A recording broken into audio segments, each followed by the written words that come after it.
telling signs for the nation's economy in the October jobs report released on Friday.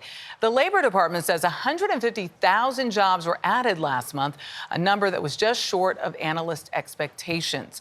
Despite the gains, the unemployment rate ticked up to 3.9%, the highest since January of 2022.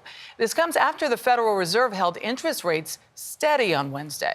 So what does all this mean for our wallets? Well, senior business and tech correspondent Jolene Kent is here to break it all down. Good morning, Jolene. Good morning. We're calling this a Goldilocks jobs report. Not too hot, not too cold for the Federal Reserve, which was watching closely as it prepares to decide whether or not to hike rates in December or hold them steady yet again.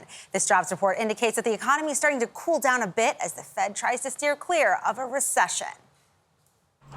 Denise Duncan is on the front lines of a cooling economy. If I can't hire people or relocate to a bigger facility, we're stagnant.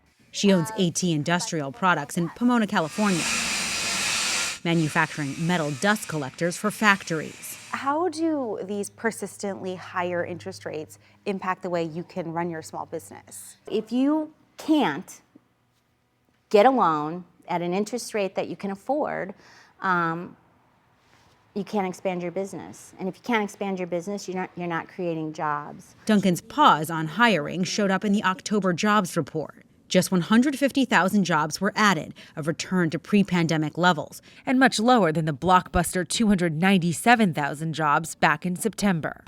Driving this downward shift, employers pumping the brakes on hiring nationwide, and the UAW strikes. The UAW strikes probably took about 25 to 30,000 off the jobs report. So if you add that back in, you're looking at something around 180,000 in gains, which is quite solid. Aditya Bave is senior U.S. economist at Bank of America and expects caution from consumers this holiday shopping season. There's certainly going to be some households that are hurting because of higher borrowing rates, because of the resumption of student loan repayments, but in aggregate things look pretty solid. So you put all of that together, and we don't expect an extremely strong holiday shopping season, but we are cautiously optimistic.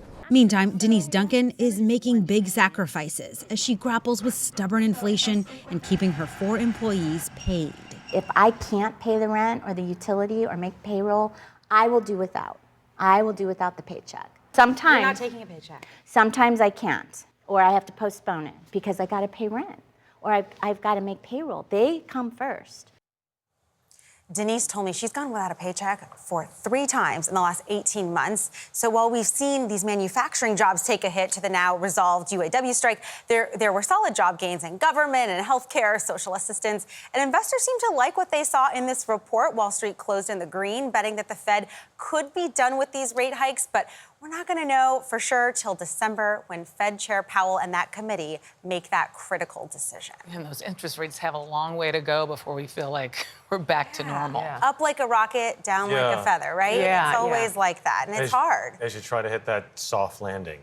Yeah, they're getting close, but I have a feeling the Fed doesn't want to jinx it, and that's why they're being so cautious right now. Jolene, thank you very much.